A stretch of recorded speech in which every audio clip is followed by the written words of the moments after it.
Okay, I'm live. Okay, so I'm on Facebook and YouTube. All of my lives are saved on YouTube. So when I go from Facebook to Instagram to TikTok, I'm on YouTube that whole time. So and all my lives are being saved on there. So okay. Oh, I don't think I did a live maybe all weekend. I'm not sure. I don't know. Don't know why. Sometimes I just don't. Pennsylvania, hello. Don't recognize you, or it might be your first time here. Okay. Pennsylvania. I don't even know where that is. Whenever I hear Pennsylvania, I always think Transylvania. Don't know why. Okay, so let's just get going with your parenting questions. I've got my notes up here so I can fill in. If you don't ask questions, I've always got lots of stuff I can talk about. Nova Scotia, hello. Haley Wheaton. I knew a Wheaton. I knew Holly Wheaton, but I went to high school with her back in, when dinosaurs were roaming the earth. Okay, so do you have any parenting questions? If not, I'll just start yabbering on about other stuff that I like to talk about.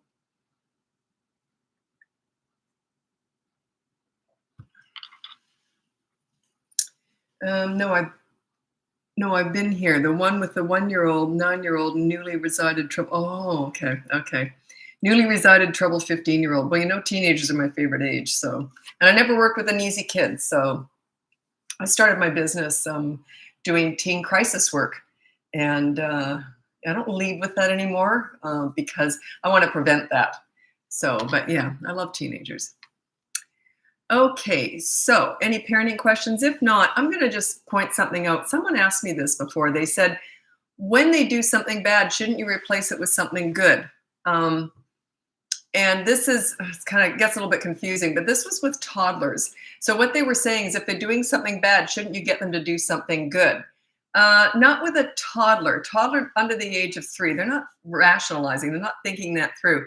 I like to connect their bad behavior with something bad.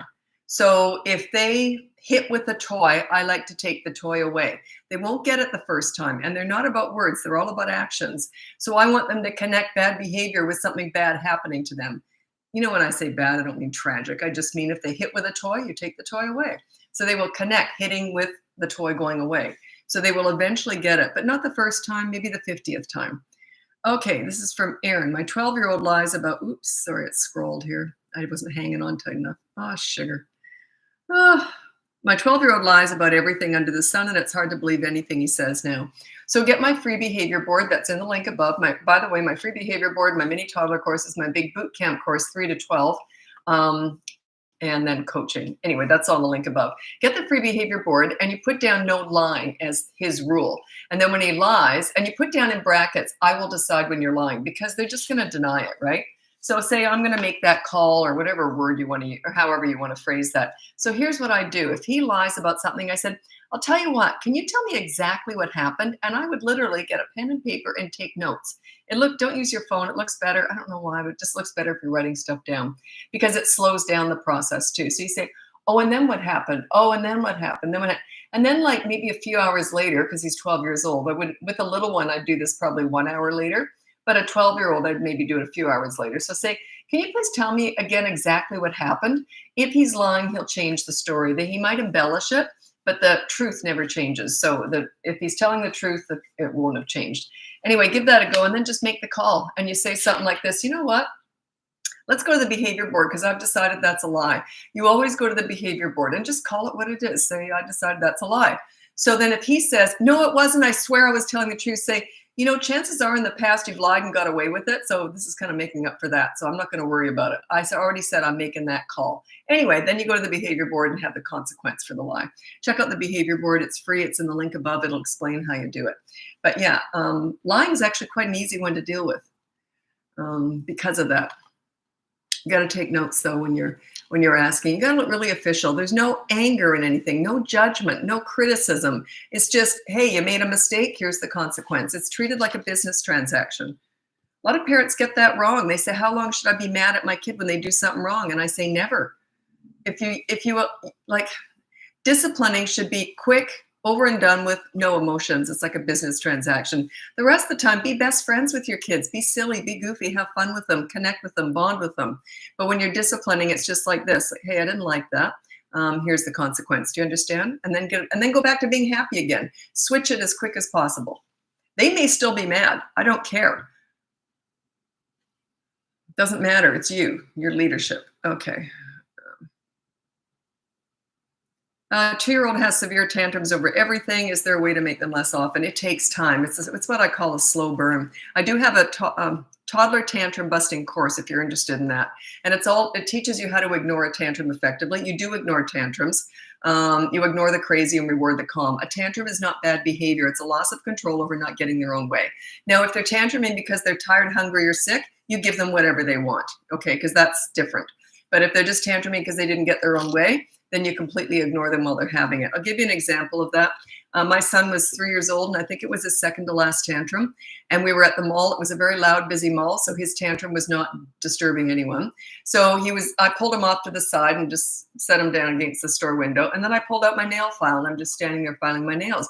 I guess that was bringing attention because people were kind of laughing at me just doing that. So, but all these moms with young children kept coming over to me. Oh, you should give him a hug. Talk about his feeling. Oh my God. I didn't know what the heck they were talking about. They're just new. They're fresh moms. They don't know what they're doing anyway. So I said, yeah, okay, whatever. But all these grandmothers and moms with older kids kept coming over to me and saying, you know what you're doing. I'm like, yeah, I know what I'm doing. Anyway, so I'm filing my nails. Now he was on to me by this time. He knew there's no point in having tantrums around me. So it didn't last that long. Finally, he stopped. He got up. I said, oh, y'all done? Okay, let's go. You don't discuss a tantrum before, during, or after. There is no point whatsoever. None whatsoever. I don't know why on earth people think they need to do these mini therapy sessions around tantrums. It's absolutely ignorant. Not that I'm opinionated. Sometimes I go, should I just hold back? But I can't. They're just so stupid, all these mini therapy sessions. Children do not need mini therapy sessions. They just don't. If they're going through abuse or something else, I still don't do therapy sessions with children who've been abused and trauma and all that. I don't do that. It's just not the way you handle it. So, but it's certainly not over a tantrum, something ridiculous like that. Okay. I know you say 16 months for constant corrective action, but my 13-month, okay, you didn't finish that right there. Anyway, so under the age of 16 months, so they're still kind of a baby, you use diversion. So if they're constantly doing something bad, you say no, try and put it away, but then you divert. You go over and you read out their favorite book out loud to yourself. Don't use it like a lure. Over here, here's a book. You just go over there and you start playing with something. The idea is they'll join in. So you're not bribing them. There's a big difference. A bribe is when you're actually over here. If you stop doing that, I'll do that. But when they're still babies, sort of, you can use diversion. So you still do the corrective action, but then you quickly do the diversion. It's got to be fast, though. It's like, no, and then you put that toy away, and then you go, ooh, the fox jumped over the hill. Ooh, what happened next? See, even when I'm saying that, I think, oh, that sounds really good. Like, it's just use that kind of tone of voice. Like, oh, wow, look at this. Kids can't, they're like zombies just walking towards you. They can't help but want to know what you're doing.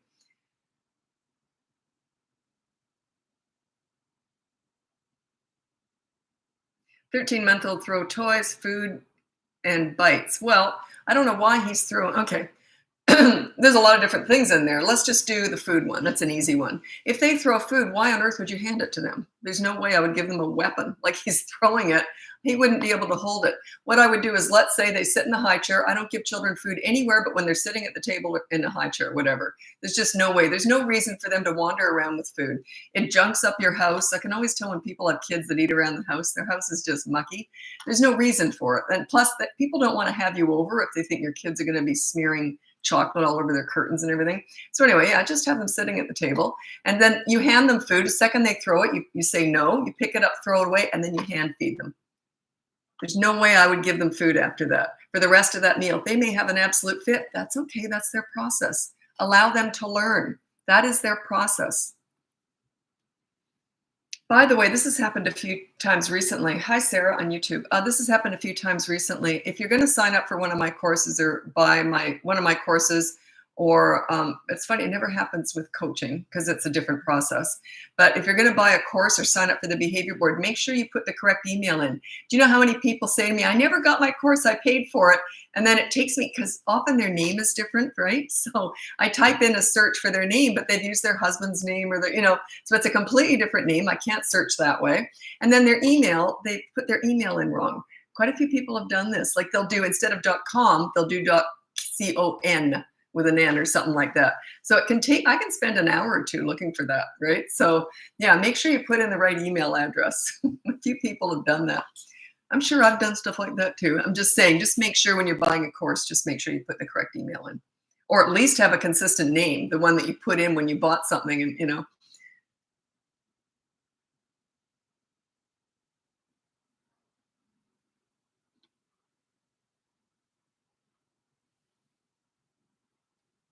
yeah, once they throw food, that's one of those super easy ones. Also, and he's not going to like it. That's okay. Let him process that. He might miss that whole meal. Say, okay, you're not going to eat anything with me hand feeding you. Okay, Dan, you get half hour later, do it again. He'll eventually, when he gets hungry enough, he'll eat. And another thing is sometimes people will say to me, they love being hand fed. How do I stop that? Get real stupid with it. This is what I would do. I go, oh, okay. Oops, I dropped it. Oh, here you go. Oh, I forgot to do that. Oh, heck. And they're like this, but you get real slow at it. So eventually you get real stupid with hand feeding. So that's if they want you to hand feed them and you don't want to do it. I missed your Black Friday special. Yeah, that was a while ago now. Yeah.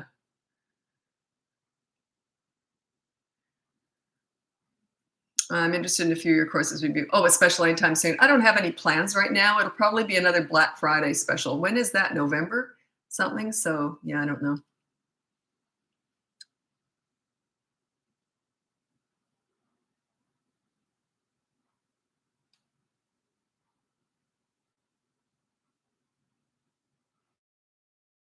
I think I had that. Did I have that?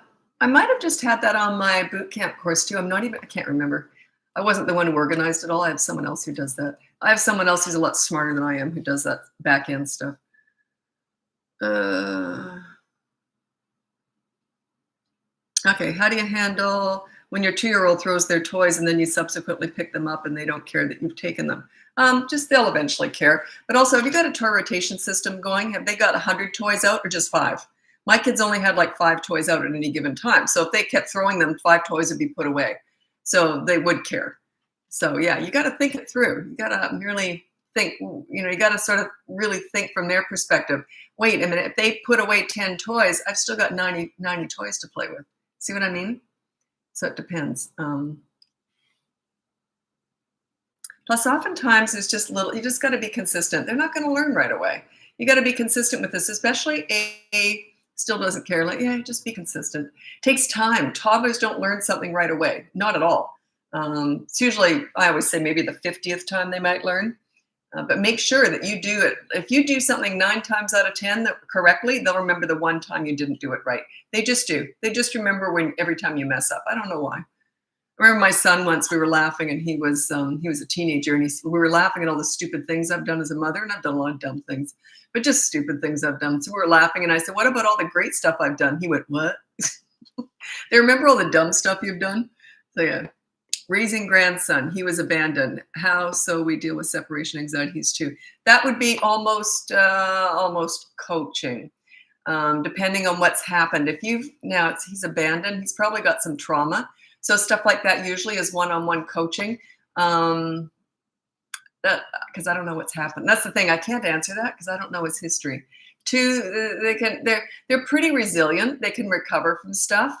But I don't know what's happened, so I can't. It's not a quick answer here. Sorry about that. If you want my help, you'd have to hire me for coaching. Otherwise, just keep watching. I've worked with a lot of children who who have come from difficult situations, and the one thing I've learned is they don't really want. Well, they certainly don't want pity. They don't want to be rehashing what went on. They don't want you to always look sorry for them. Their love language is play. If you play with children, have fun with children in their world, not your world, in their world, you're playing. Like if you watch how they play and then you join in. So you play with them a lot. There's nothing. That's the best medicine, especially for a toddler. They can't discuss things. So, but yeah, a lot of people are trying to bring all this stuff up with little wee ones, and I don't want to say it's stupid, but it kind of is. Their love language is play, and that play can heal a lot with a toddler.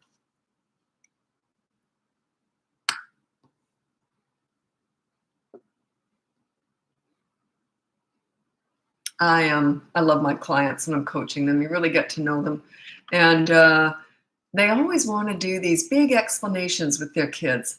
You know why I have to do this because of this and that, and I'm like, geez, I'm passing out here trying. I can't even focus on what you're saying.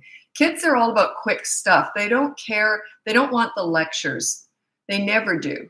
And they understand, you already know they understand stuff anyway, and you still want to lecture them. It's that little that you want to do to them. It's sort of it's almost a payback for when they've done something wrong. But yeah, it's not a good way to go about that. Okay. No, you cannot use the as soon as method with a 2-year-old. You can try it, but they can't really understand that. They might if it's really obvious and it's visual. The as soon as method is what I did with my kids. That's why I never really told them what to do. If I really wanted them to do something and they hadn't done their chores or something, I would wait. And then as soon as they'd say, Mom, can we watch TV? I'd say, sure, as soon as you finished your chores. And they'd run and do their chores, and then they'd watch TV. Like it was that easy. And then they learned. They knew that they had to do what they needed to do before they did what they wanted to do. They just learned that from a really young age. So they never would have asked me anything if they knew the sure as soon as was coming. So, but yeah, a 2-year-old doesn't usually understand that. Sometimes they can if it's visual. Do you want this toy? Sure, go put that in the basket first. You know, that kind of stuff.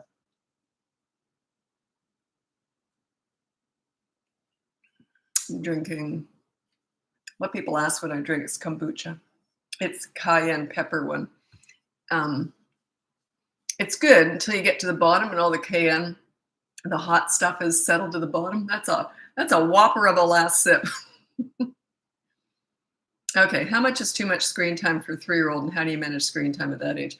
Okay, I can't answer that because that's subjective. It's like saying, I don't know, how much food should they have, or there's nobody really can answer that in a number, but you decide. That's up to you.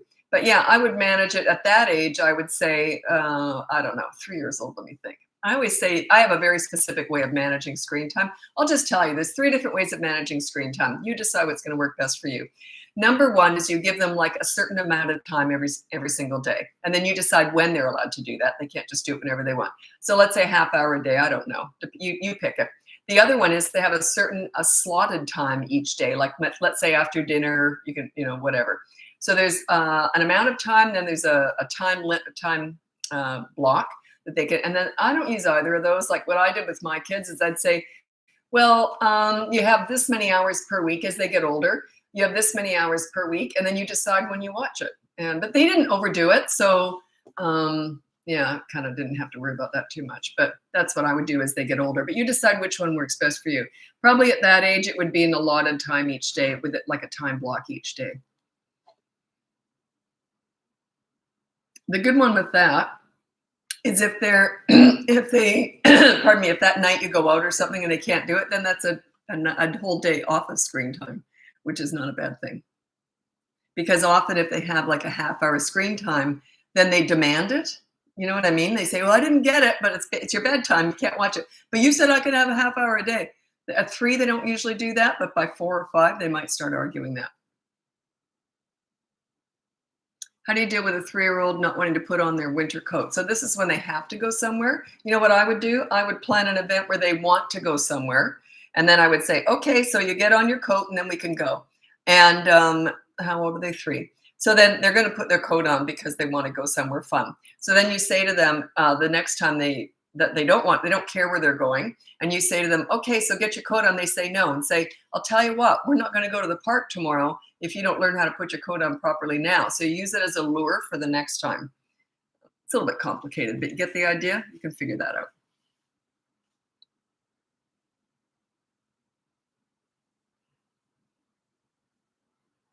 What was I going to say? Someone asked me this, and I'm going to answer it. Well, not really. How can you stop a toddler from being crazy? I have no idea. And I always say toddlers are crazy, but really they're not crazy. They just haven't developed sanity yet. I'm going to read out my top 5 tips for parenting toddlers. And the 5th one is the answer to that question. Number 1 is child-proof your home so you never have to say no. Number 2 is set up a toy rotation system so they're never bored.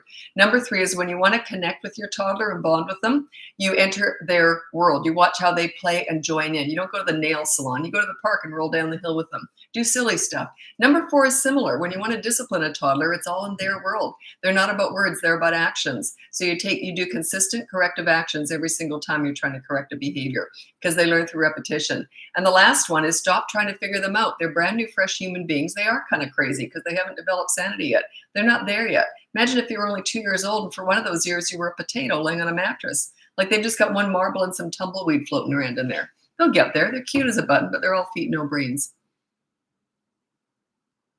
Okay, oops, I have to go over now to Instagram. If you want to join me over there, it's Bratbusters Parenting. I'm on YouTube the whole time.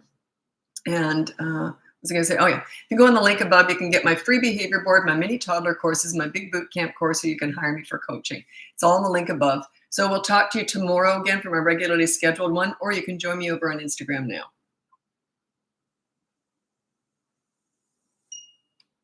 Sorry, YouTube, I just got to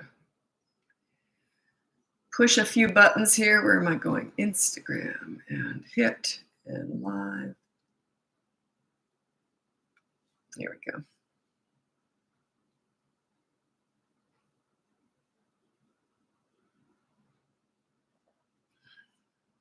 Okay. I'm going to wait till people turn up and then I'm going to answer your question, Sarah.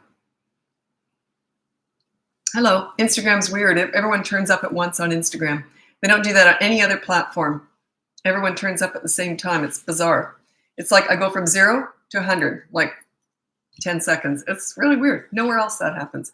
Okay, I'm going to read out Sarah on YouTube asked a question. My 4-year-old's very touchy and hands-on with his siblings and other children. Okay, I would put on the behavior board, keep your hands to yourself, and then I'd explain what that is, and then have a consequence every time he does grab someone or touch them or whatever. So yeah, just put that on the behavior board. There has to be a consequence. How can they learn otherwise? You can't just say, don't touch them, don't touch them, don't. Where's the consequence? Use the behavior board. And when you do get that behavior board up, treat it like law. You never discipline using the behavior board without going to the behavior board. It's visual. It's like a symbol of change, your leadership, all that stuff.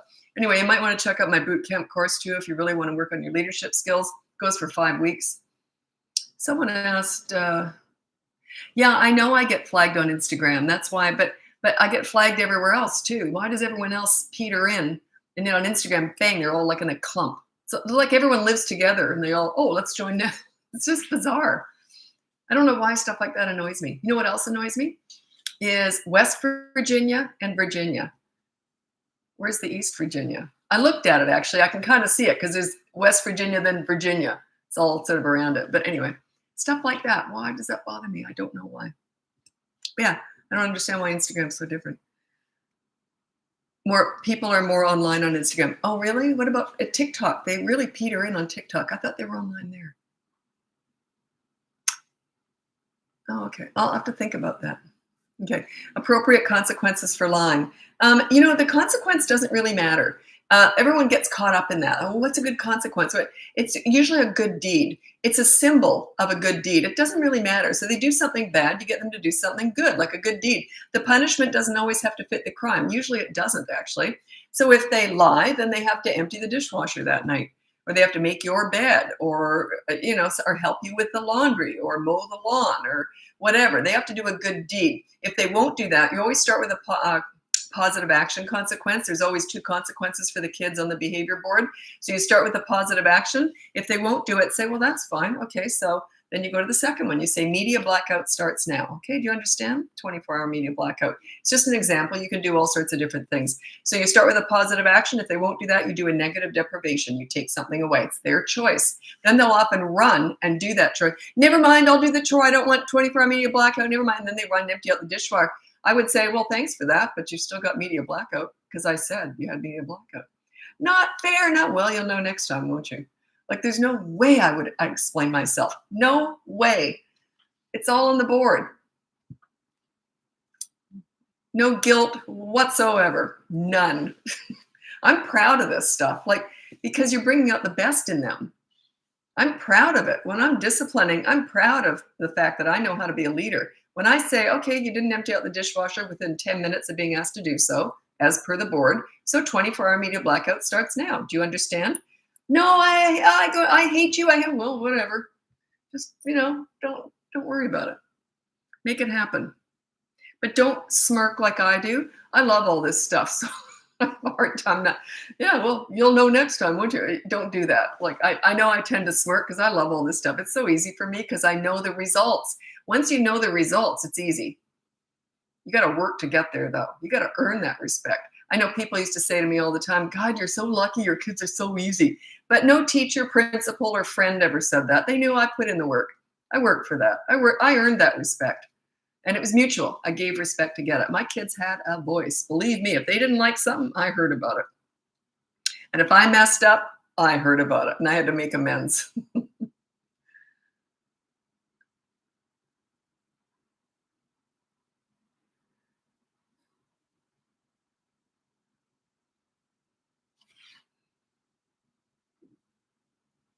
My 4-year-old is constantly saying, stop talking when I'm trying to give a consequence. So just keep talking. Just say, okay, there's the consequence. It's going to, and then say, do you understand? The time starts now, 10 minutes. You have to clean the window. Then you just look at your watch. 10 minutes is up. Okay, you didn't clean the window. So media blackout starts now. Do you understand? Make it happen. There's no way no way that would bother me. The thing is, every time a kid has a fit scene or a tantrum with me, that is an opportunity. That is gold for me.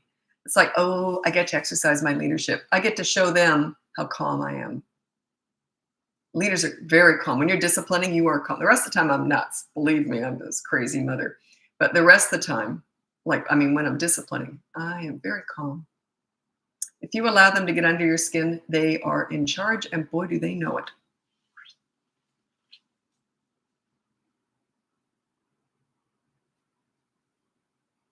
When only leaving 5 toys out is 5 toys for each chicks. You said each child.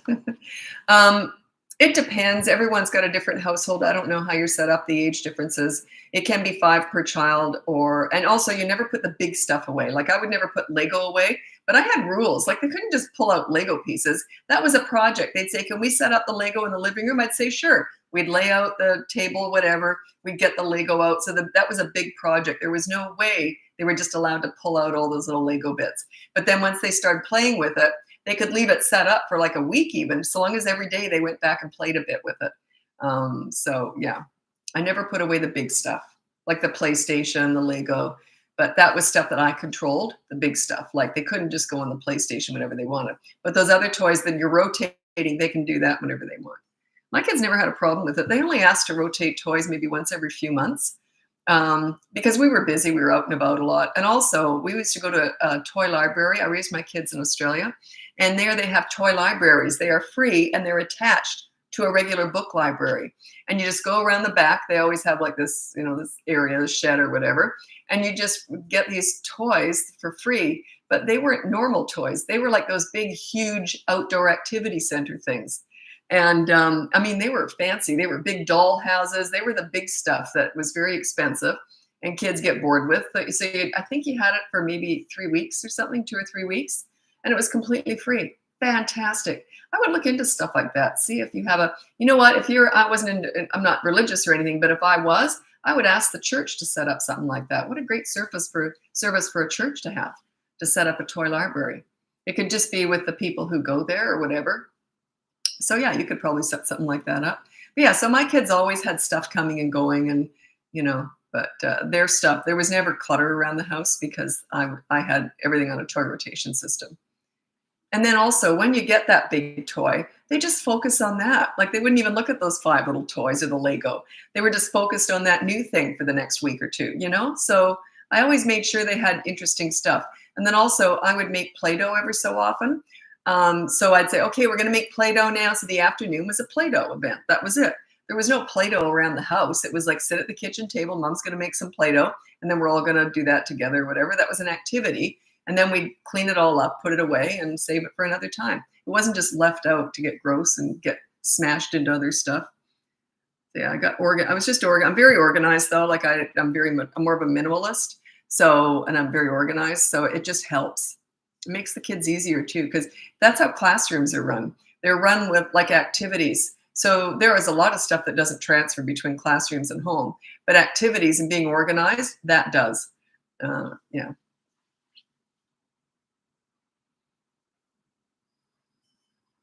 Is 20-month-old too young to listen to stay in bed at bedtime crib climbing over here? Yeah, okay, so the bedtime battles course starts at 2. If they're in a crib and they're climbing over, is that dangerous? Yeah, I don't know. Anyway, you might want to check out the bedtime battles course. If they're 20 months, they might be okay for them. And I don't know if I'd be comfortable having a kid in a crib when they can climb out of it. First time both my kids flopped out and hit the ground, that was it. I dismantled the whole crib and I just used the mattress and put pillows around it until we got a big bed. And even then I started out with just the mattress on the floor. And then they just learned, you just stay in bed. They didn't have the freedom to get up and wander around. They could get up and play with their toys in the morning, but they never did. They always wanted to come out and see mom because I was always up early. So, but yeah. Potty training has been hell for 2-year-old. What to do? I have a potty training course if you're interested. It's called How to Potty Train in 2 days, or I don't know what I called it. Anyway, I trained my son in 1 day and my daughter in 2 days, and no night pull-ups, no day pull-ups, no night diapers, nothing. But they were 2.5. Plus, I was already kind of a leader anyway, so they kind of listened when I said something. But the whole idea is it's a potty party. It's all positive. So, and then there's some management techniques and how you manage afterwards with no pull-ups on or anything or night diapers. So if you're interested in that course, it's in the link above. Okay, this is from Ines, is it? Anyway, this is on YouTube. My almost 3-year-old toddler and I always cut off the age at 3, like under the age of 3 is a toddler.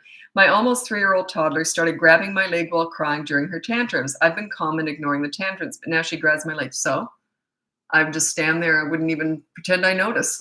I'm still filing my nails. They can hang onto my leg. I might maybe pull them off a little bit, but if they're biting or something, I restrain them when they get violent or do something like that. But if they're just hanging on, I'm still just filing my nails. I don't look at them or talk to them. As soon as you do, it gets worse.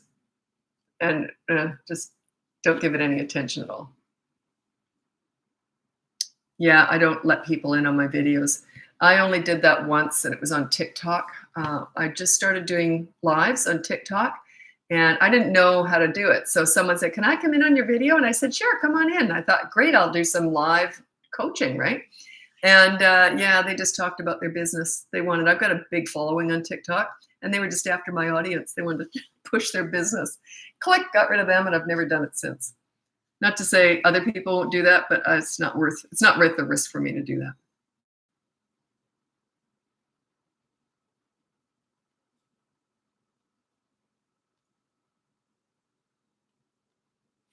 Yeah, this one's a bit of a tricky one. When removing a toddler or child from the fun as a consequence, can you take them to their room and sit with them? Otherwise, my child will just come back to where I have removed them from the fun. If you remove them from the fun, I don't know the age. Toddler, child. Well, a toddler is different than a child.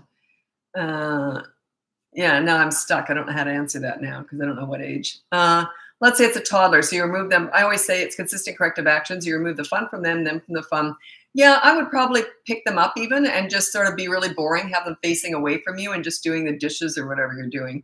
So, but yeah, I wouldn't let them go back in. I would hold them back just for a couple minutes. And then as soon as they do that thing again, it doesn't have to be for long, but I would literally hold them back. I wouldn't go in a room and sit with them. I just wouldn't.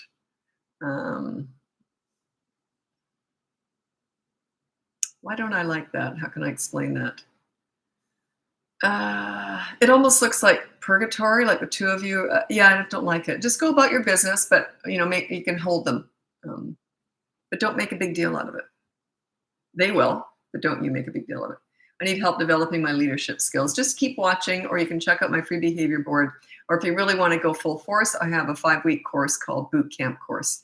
3 to 12 years old, it teaches you how to be a leader. The next level up is one-on-one coaching. A lot of people double up. They want the course and coaching at the same time because they want me to go through it with them. And whatever you want, that's up to you. Yeah, but Unless you're really struggling, like a lot of people want me to work with them, especially if they've got, they're not on the same page. A lot of parents are fighting over parenting, and then that would probably be coaching. So that comes up a lot in coaching. I'm not a marriage counselor, none of that, but I do a lot of that. Sometimes they'll say, "It's so embarrassing. We're arguing in front of you." And I'm like, yeah, I see it all the time. I'm not here to judge. I'm here to fix stuff. That's my goal anyway.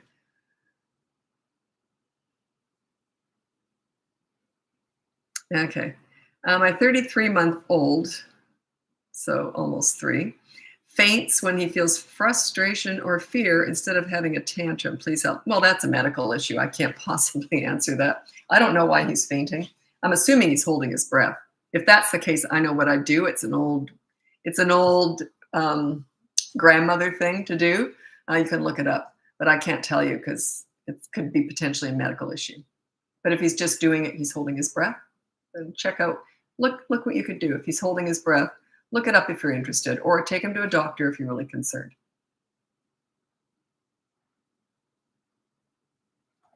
Okay.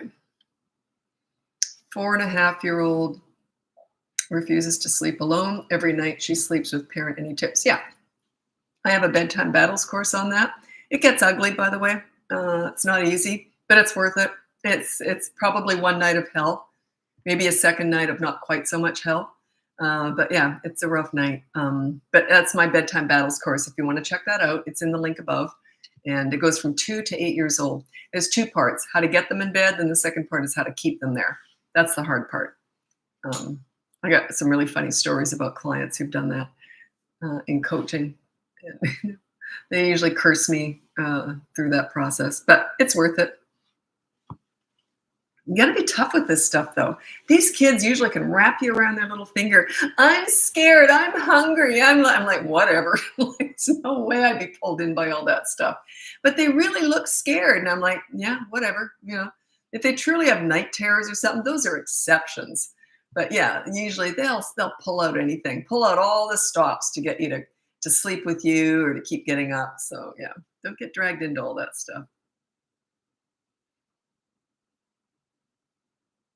How much is one-on-one coaching? Check it out. I got rid of my one session thing. I used to do that for years and years and years. And it took me 2 years to get up the guts to get rid of it because I know a lot of people like that. I didn't enjoy it. I'll tell you why. Because I never got to check in afterwards. I like that. I only have 3 and 5 session packages now. And I won't be coaching forever. I'm getting older now. So, but anyway, I still enjoy doing it. But I got rid of the one session because it was frustrating me. I thought I don't get to check in to see how it's going. I like to know. And then I hold back on the information I can give them. I know what I want to do with parents, but sometimes I have to hold back because I think what I'm going to give them might be too hard without me to check in with, next week. So anyway, 3 and 5 session packages. Check out, it's all in the link above. How to stop my 3-year-old from saying the F word during a tantrum. Okay, I never discipline a tantrum, but I sometimes will discipline what they do during a tantrum past the age of 3. But I wouldn't do it with a toddler. What I would say was after the tantrum, after everything, and you really have to wait till everything's calmed down and say, and I would put, you never discipline a tantrum though. I would never put down tantrum on the behavior board. I would put no bad words on the behavior board. So after the tantrum, wait quite a while till after it's done because you want to get it out. You want him to get it out of the system or her. Then you say, okay, come over here. Remember earlier you said that bad word? Well, here's the consequence. So that's how you deal with it. But the tantrum, you have to ignore that. I know it's a lot of parents don't want to, but you're making a mistake if you give a tantrum any attention before, during, or after. There's no point. None. Yeah, the fainting should see a doctor. Like I said, your kid's fainting. Often they do it because they hold their breath in anger. But yeah, I'd take them to a doctor, get them checked out. What to do when a 4-year-old talks back? It's just a tell. Just means he doesn't respect you. Work on your leadership skills. That does not happen. You never address attitude. You got to earn respect. You just haven't figured that out yet. That's all that says to me. So check out my boot camp course. It goes from 3 to 12 years old. Teaches you how to be a leader. That just doesn't happen. It just doesn't. Once you're a leader, they don't talk back to you because they look up to you. They respect you. They want to please you. And you're like their best friend too. A leader brings out the best in them, and a leader makes kids like themselves. When they like themselves and they're proud of themselves with you, they treat you really beautifully. So yeah, work on your leadership skills. You never address attitude. It just says you're not a leader. That's all that says to me. I remember once, I love this, such a short story, but I just love it. This 8-year-old kid that I worked with, and he didn't know me. And probably wouldn't have said this if he did. But anyway, he didn't know me. It was my very first time working with him. And I said no to him. He wanted something, and I said, no, you can't have that. And he said, if you don't give me what I want, I'm going to have a fit. And I said to him, bring it on. And he never did. He thought, whoa. See, now he was used to getting his own way. He was used to scaring and intimidating his parents. All of a sudden, he's up against a leader, and he backed right down. It's not always that easy, but he was only 8. But he threatened me with a fit, scene, or a tantrum. Are you kidding me? That's the gold. I love that stuff. That's my opportunity to exercise my leadership. Go, bring it on. Like, go for it. We'll see what happens. Behind every fit, scene, or a tantrum is a lesson. So look at that like gold. Anyway, I got to move over to TikTok now. If you want to join me there, I'm Bratbusters Parenting. Otherwise, you can check out the link above. You can get my free behavior board, my mini toddler courses, my big boot camp course, or you can hire me for coaching. Anyway, I'm on YouTube the whole time. So when I'm doing my lives, I go from Facebook to Instagram to TikTok, and I'm on YouTube all the time, and all my lives are saved on there. Okay, I'm moving to TikTok now. Happy parenting.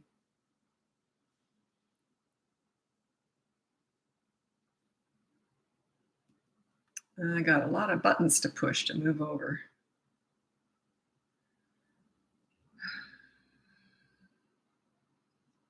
Done.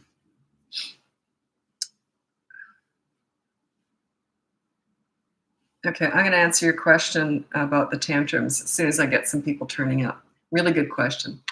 I'm actually going to write it down and bring it up again too. It's such a good. Why do you not put tantrums on behavior?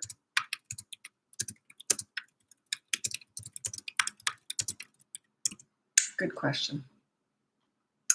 Okay, just waiting for everyone to turn up. Someone on YouTube just asked me a really good question, and I'm going to put it in my permanent notes to be discussed in future. It's such a good question. So as soon as I get a few more people, I'm going to answer that one. In the meantime, if you go to the link above, you can get my free behavior board, my mini toddler courses, my big boot camp course, or you can hire me for coaching. I'm a grandmother now. I saw her again yesterday. She's 13 days old today. It's not as much fun as parenting. People say that. I knew I wouldn't enjoy it as much. You have to hand it back. You have to hand. How is that as much fun as parenting? When it's yours, you get to keep it. Anyway, everyone said, "Oh, it's way better. You get to hand them back." And I always thought, no, I don't want to. So, and that's the way it is. I'm a grandmother, and it's not as much fun as parenting. It's great. I love her as much as my own kids, but I have to hand her back. Oof. But it is fun. You know what I love is seeing my son be a dad. That to me is more exciting than being a grandmother. It's fun seeing your kids have kids. That's what I'm enjoying. Okay. What are you based of? Where are you based of? Where am I? I'm in Vancouver, Canada. How to handle 5-year-old bedtime. She says she's scared and cries and yeah, okay. Check out my bedtime battles course. That is in the link above. You can get my free behavior board, my mini toddler courses. The bedtime battles is one of the mini toddler courses. It's also covered in the boot camp course. Yeah, the boot camp course has a lot of stuff in there. Anyway, that goes from 3 to 12 years old. But if you just want bedtime battles, that's the mini course. It's called bedtime battles. So check that out if you're interested. And it goes through how you deal with that. They're going to pull out all the stops at bedtime. I'm sick. I'm tired. I'm scared. You hate me. I hate you. Nobody loves me. And I'm like, whatever. Good night. No way I could be manipulated. Okay. Someone on YouTube, Inez, I don't want to say her name wrong. Anyway, because it's only got one N. I thought it was Inez if it was 2 N's. Anyway, I don't know what I'm talking about. Okay. They said, why do you not put tantrums on the behavior board? Because I don't discuss tantrums before, during, or after. They're not behavior. They're a total emotional breakdown and not getting their own way. That's what a tantrum is. How can you control? Yeah, it's in the no, it's not even in the attitude department. It's just a total emotional breakdown and not getting what you want, when you want, and how you want it. They will eventually learn that they can't always get their own way. It's a process, though. A tantrum is not solved overnight. It takes a bit of time, right? So usually tantrums stop by the age of 3 to 4, around there, because they understand, wait a minute, I can't always have my own way. It's just sort of becomes ingrained in there. And not all kids have tantrums. Some do, some don't. My son had them. My daughter never did. I never had one. I remember as a little kid looking at other kids having tantrums, and I was tiny. I can remember this. I was thinking, how embarrassing. What are you doing? And my daughter had that exact same look. What are you doing? She was just so confused. Like, what are you doing? And my son would just let it fly. So they're either going to have them or they're not. They're born that way. It's a temperament. That's why they call it temper, right? Temper tantrums.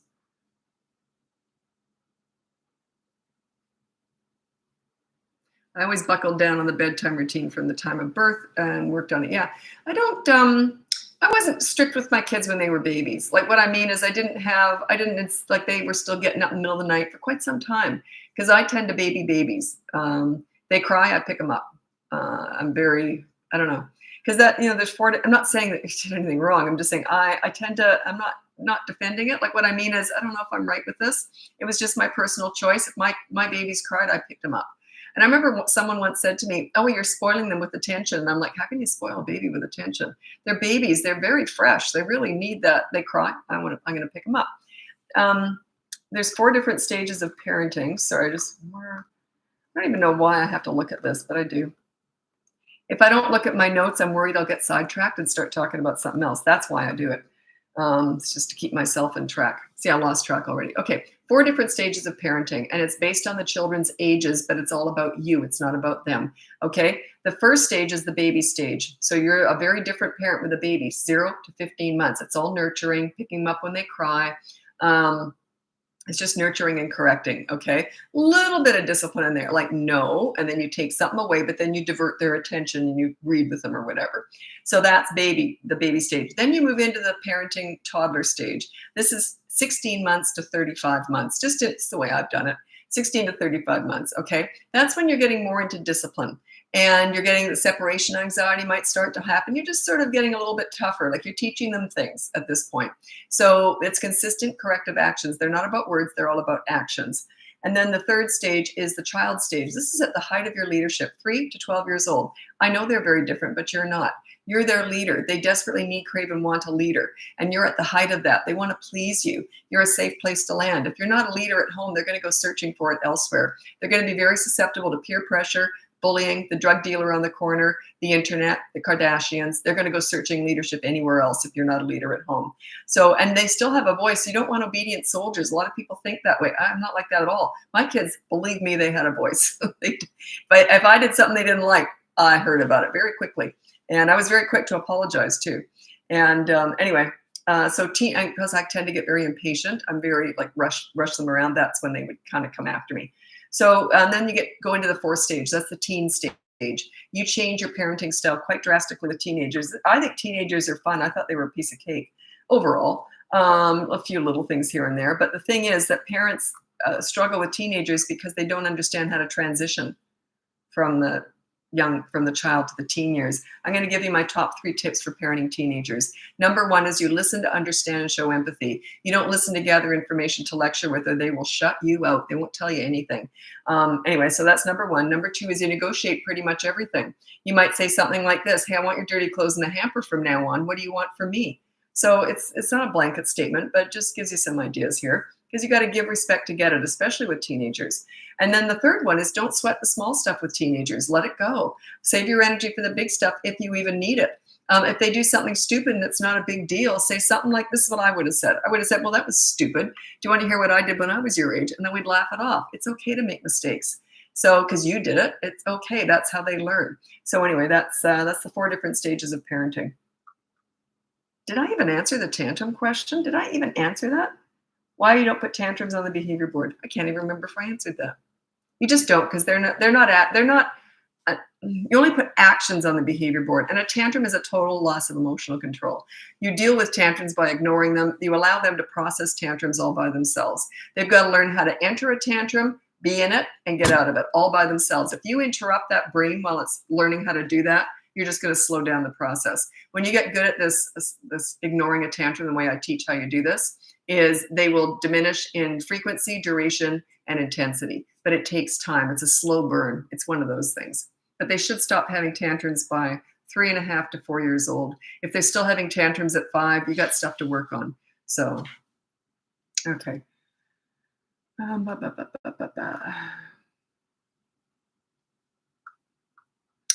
was just going to go on about something, but I don't think I will. Self-regulating? What do you mean? That's what a child is learning how to do with a tantrum, is self-regulating. You can't help someone self-regulate. Doesn't make any sense, does it?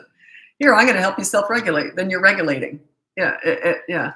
They have a tantrum is something they have to learn all by themselves. They have to learn how to go into it, how to be in it, and how to get out of it. Should I tell the swing story? If you've probably heard it a million times. If anyone wants to hear it, if you haven't heard the swing story, it's about how you do handle a tantrum opposed to how you don't. It's 2 very specific mums and toddlers and how it was handled. You want to hear it? Okay, I've told this story a million times. It's my favorite tantrum story.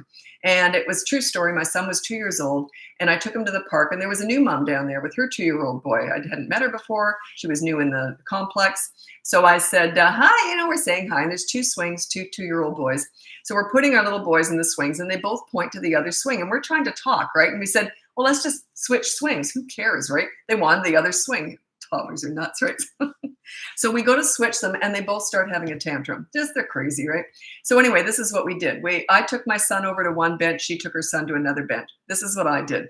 My son went to run back to the swing. I put my arm out. He already knew me at this point. He knew this wasn't going to work. So I put my arm out. Then he sat back and had a tantrum. And it was a full-blown tantrum. But it only went on for about 2 minutes because he knew as soon as he calmed down, he was going to get back on that swing, because I ignore the crazy and I reward the calm. While he's tantruming, I'm looking at the birds in the trees. I am not looking at him or talking to him. No freaking way. I would never do that.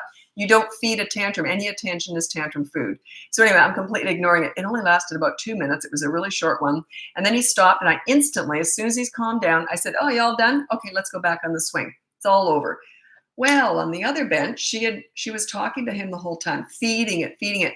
And if you just said, please, mommy, may I play? She's doing the mini therapy sessions, all this please your parent style garbage.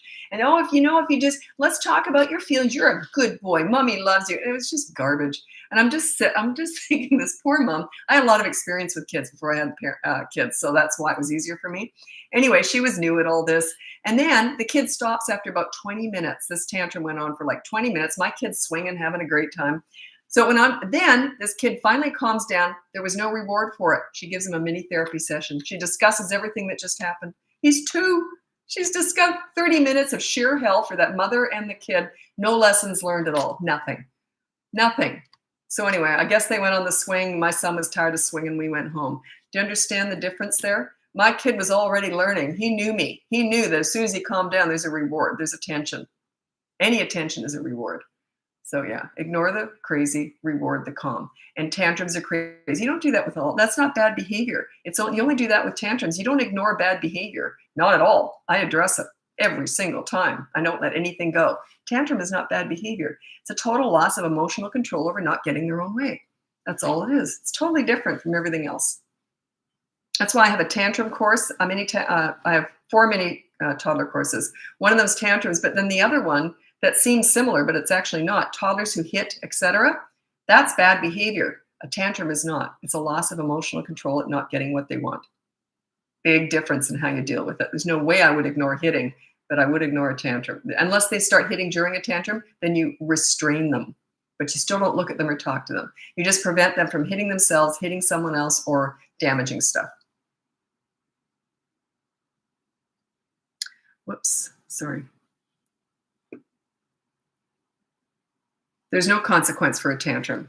Gosh, no. It's not bad behavior. Good point. Thanks for pointing that out. I'm just going to write this down. I go through all this in coaching and everything. It just doesn't always come up, but it's a really good point. Do you discipline a tantrum? Never. You reward the calm after the tantrum. Then their brain is starting to process it, you see. They're starting to think. They're starting to realize, wait, that swing's right over there. soon as I shut up and calm down, I'm gonna get on that swing because my mom knows what she's doing. They start to they start to catch on. Not the first time, not the first time, but they will eventually learn. How do you acknowledge their feelings without feeding the tantrum? Why do you need to acknowledge that? That's the pleaser parent garbage.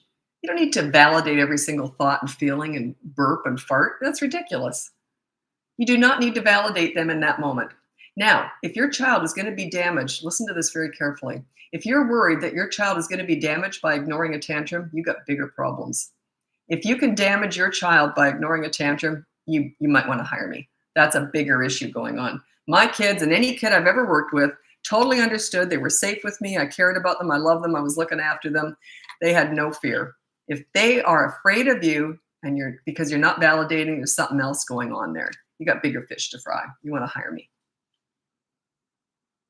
No freaking way do you need to validate that. It's just garbage. I know it's trendy, all this pleaser parent garbage right now. I get it. It's only feeding the mom. I know when it was invented like 30, 40 years ago, I saw it coming in and I thought, oh boy, are they ever coddling those mothers?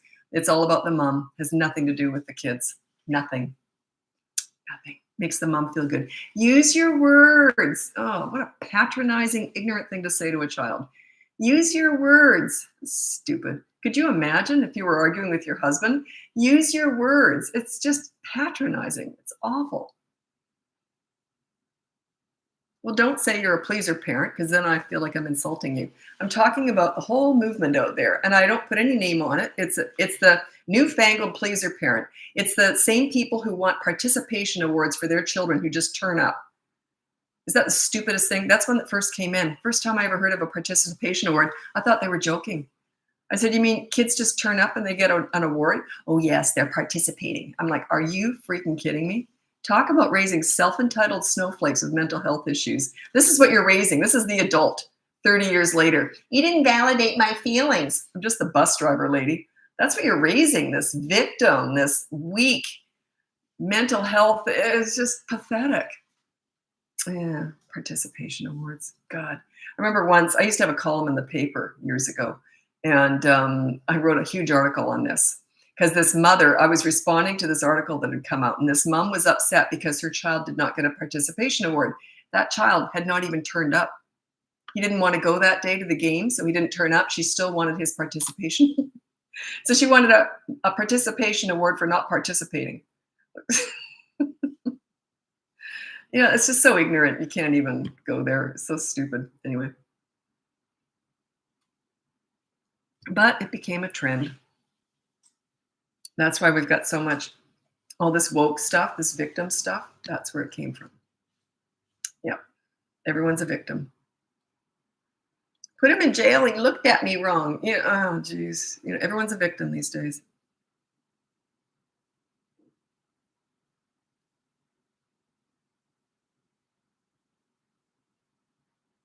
How do you get a 2-year-old to listen to you? You really don't. They're not listening, by the way. They're watching you. So at 2 years old, they're kind of out there. They're just kind of learning. They're just forming. They're all nuts. But I'm going to read out I think I already read that just a minute ago. Didn't I? Can't remember. I think I did. My top 5 tips for parenting toddlers. It's worth repeating anyway. Number 1, childproof your home so you never have to say no. Number 2, set up a toy rotation system so they're never bored. I've got lots of videos on that here on TikTok, by the way. Number 3 is when you want to bond with a toddler, you enter their world.